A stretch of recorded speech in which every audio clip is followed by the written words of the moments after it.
For over a month, I've been playing a lot of Kingdom Come Deliverance 2. It's sort of been the main thing on my mind.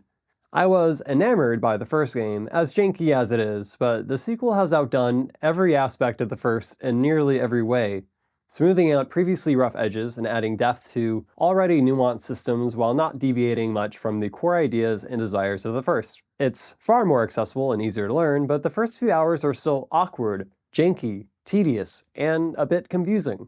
And I want to argue why not only is this a good thing, but why it's one of the best aspects of the game.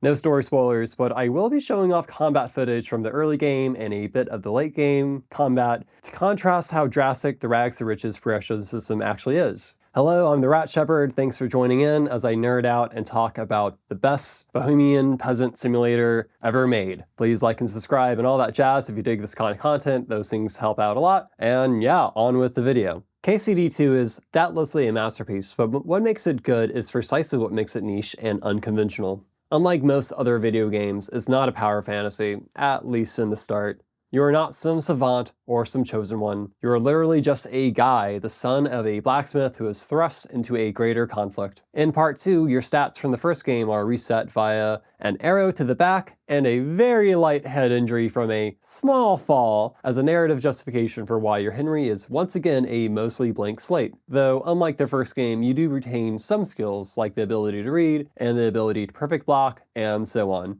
After the prologue, you are set in an unfamiliar area with literally nothing on your back. No pants, no shirt, no money, no weapon, nothing. And the game is basically like, hey, there's this plot important wedding you have to go to, So go build up your reputation with the townfolk and try to get invited. The rest is up to you. And then you're free from there to do whatever. Now, the game does give you a few main quests that, if you immediately do them, will grant you a place to stay, some income, and basic necessities. But if you're like me and many others, you probably won't immediately do them, and thus you have to figure those things out for yourself. And I respect that so much. There's often no truly wrong way to go about things, but there are better and worse ways to go about it.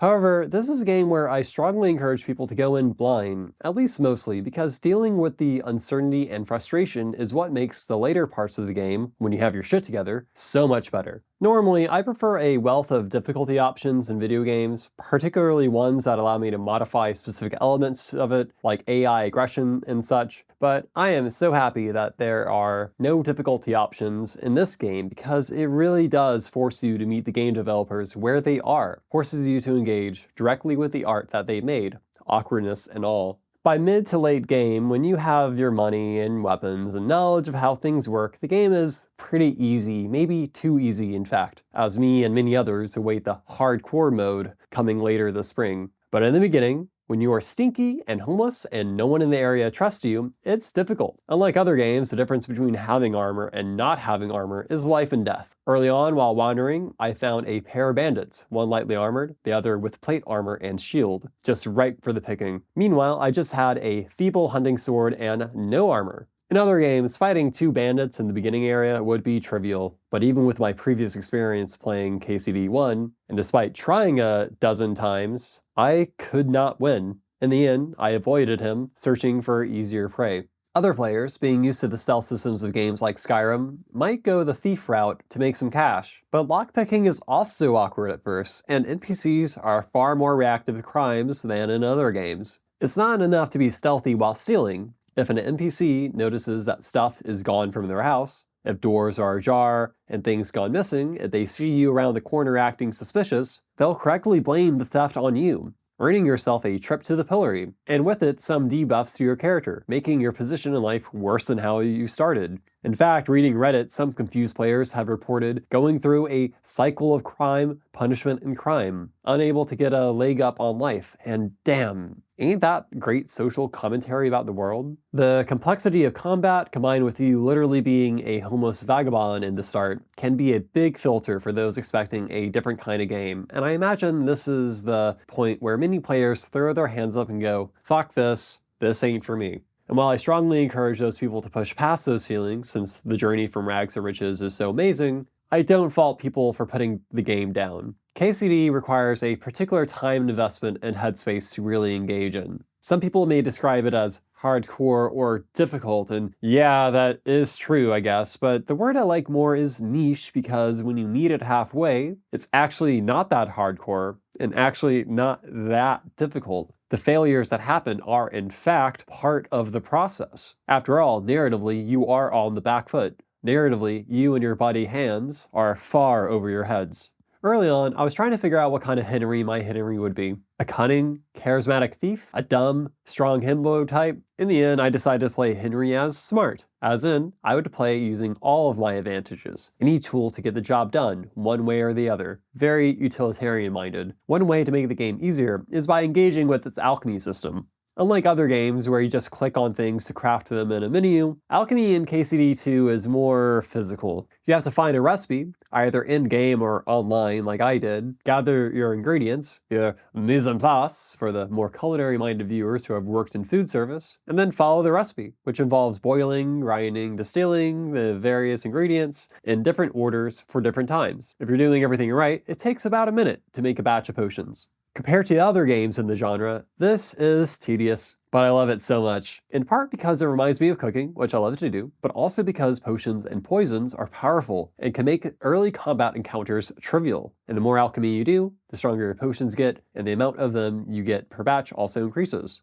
Some potions give you a charisma buff, or enhance your stamina and strength, or mitigate damage. My 3 go-to potions were Marigold Decoction, which regenerates health in combat, Nighthawk to see in the dark, and Bane Poison to damage enemies passively, and this, combined with the many other options you have, can make the game incredibly easy. So if you are stuck in combat, alchemy is the way to go. But to talk about combat specifically, out of all the ways the game can filter out new players, the combat system is easily the biggest one. In Skyrim, fighting is simple. Left trigger blocks, right trigger attacks, holding the right trigger does a stronger attack. If you have enough healing potions, spamming the attack button long enough at an enemy will get the job done. Not in Kingdom Come Deliverance 2. Here we have not only the standard blocking, attacks, and power attacks, you have attack direction to be aware of, which dictates how easily those attacks are defended against by NPCs in the context of their own weapon's position. You have parries, and ripostes, and dodging, and perfect blocks, and combos, and with swords, you have master strikes. And you have all of these things to keep in mind while being conscious of your stamina, since once you're out of stamina, you die easily, as well as your opponents. At first, it's a lot. Hell, even after 70 hours of the game, it's a lot. But in the beginning especially, you don't have much stamina to spare, given the whole arrow to the back thing earlier. Unless you are skilled, patient, and are using poison, fighting multiple enemies will be difficult, and you'll probably need to retreat or to use stealth to achieve your goals more often than not. This makes every encounter intense. And when you finally find yourself some good armor, or bed, or horse, God, it's actually game-changing, like for real. You can get a horse early on if you know where to look, but if you're like me, it will take a while, like several hours, and the difference between walking between villages and hiding from bandits versus being able to gallop in open fields while wearing a set-up armor is a feeling that would not be possible if the game had an easy mode. Because really, the point of starting out dumb and awkward is so that the journey towards being smart and elegant feels like an actual journey and not a given. The Henry who starts this adventure is not the same kind of Henry who ends it, and that's only because every advantage you achieve, every skill improved, it matters in real ways that affect gameplay. And if you're like me, before I got to the second map, I was feeling pretty overpowered and content in my skills. And then I got to the second map, encountered another pair of armored bandits, and I had my ass handed to me again and again, because these guys had hands, man, and could basically one-shot me if I made a single mistake. But unlike the first time I rammed my head against a pair of bandits, I didn't give up. I had the armor, I had the weapons, I had the knowledge, and I just had to apply them. And I did, and that feeling of accomplishment was so great. Near the end of the game, yeah, it does become a sort of power fantasy, since between your actual skill as a player and the RPG skills you get over time, you can make Henry a killing machine, as evidence of this fierce battle I had where I was trapped in a corner and had to literally slice my way out of it. But man, the game really makes you work hard to get to that point, and I think that's great. I haven't even gotten to the other elements of the game that are tedious but add depth and cohesion to the world, like the reputation system requiring you to bathe and wash your clothes every now and then in order to pass charisma checks. But I think I'll cover those systems more broadly in my review of the game once I eventually beat it. But yeah, Kingdom Come 2 Deliverance has a bit of Kingdom Come 2 Deliverance. Kingdom Come Deliverance 2 has a bit of tedium and friction and Jesus Christ be praised. The game is so much better for it. Anyway, I'm the Rat Shepherd. Thanks so much for watching. Please tune in for the next one, and hopefully I'll see you around. Thanks. I got her. I love you. I love you. Yeah. Munch, munch, munch.